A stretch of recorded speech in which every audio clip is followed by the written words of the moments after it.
Have you ever heard the saying, muscle turns to fat if you stop working out? It's a common misconception that has been circulating in gyms and locker rooms for years. But here's the truth. Muscle and fat are completely different types of tissues, and one cannot magically transform into the other. It's like saying an apple can turn into an orange. This myth likely persists because people often notice changes in their body composition when they stop exercising regularly. They might see their muscle definition fade and their waistline expand, leading them to believe that their hard-earned muscle has somehow morphed into unwanted fat. However, there's a more logical explanation for these changes, rooted in the science of how our bodies work. Understanding the real reasons behind these transformations can empower you to make informed decisions about your fitness journey. So let's dive in and debunk this persistent myth once and for all. To truly grasp why muscle can't turn into fat, we need to understand the fundamental differences between these two tissues. Imagine them as two distinct building materials with unique properties and functions. Muscle tissue is the body's engine for movement. It's made up of cells that contract and relax, allowing us to walk, run, lift weights, and perform countless other physical activities. Muscle is metabolically active, meaning it burns calories even at rest, contributing to a higher metabolism. Fat, on the other hand, serves as the body's energy storage system. Fat cells, also known as adipocytes, store excess calories as triglycerides. While fat is essential for insulation, hormone production, and protecting our organs, an excess of it can lead to health problems. Think of muscle as a high-performance sports car and fat as a fuel-efficient sedan. Both have their purposes, but they are fundamentally different machines designed for distinct tasks. Understanding this crucial difference is the first step in debunking the myth that muscle can somehow morph into fat. The idea that muscle can transform into fat violates a fundamental principle of biology. Cells cannot change from one specialized type to another. Muscle cells and fat cells have distinct structures, functions, and origins. They are like apples and oranges at the cellular level. Muscle tissue is composed of cells containing contractile proteins, allowing them to generate force and movement.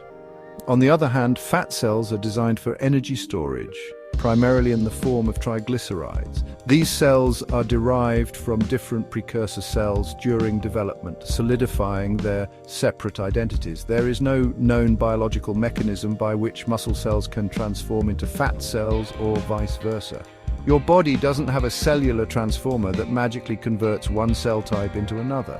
The changes we observe in our bodies when we stop exercising are not due to muscle magically turning into fat. Instead, they result from the independent processes of muscle atrophy and fat gain, which we'll explore in the following sections. Section 4. The skinny on muscle atrophy. When you consistently challenge your muscles through exercise, they adapt and grow stronger, a process known as hypertrophy. Conversely, when you stop working out, your muscles gradually shrink in size and strength, a phenomenon known as muscle atrophy. Think of it like this.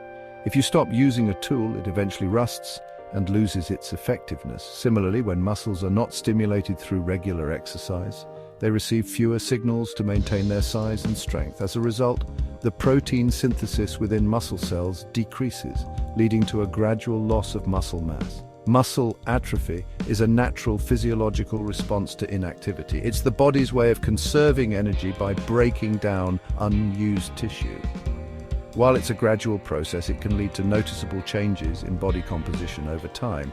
However, it's crucial to remember that muscle atrophy doesn't mean your muscle cells have magically transformed into fat cells. Instead, the muscle fibers have shrunk in size due to inactivity. Section 5. Metabolism and why it slows down. Metabolism often takes center stage in discussions about weight loss and body composition. It refers to all the chemical processes occurring within your body to keep you alive and functioning. These processes require energy, and the rate at which your body burns calories at rest is known as your basal metabolic rate, or BMR. Muscle tissue is more metabolically active than fat tissue, meaning it burns more calories at rest. So when you lose muscle mass due to inactivity, your BMR naturally decreases. This means your body burns fewer calories at rest than it did when you had more muscle mass. Imagine your metabolism as a furnace. Muscle is like adding more logs to the fire, keeping it burning hotter and consuming more fuel. When you lose muscle mass, it's like removing some of the logs, causing the fire to burn less intensely and consume less fuel. This decrease in BMR is a contributing factor to why people may gain fat when they stop exercising, even if they don't increase their calorie intake.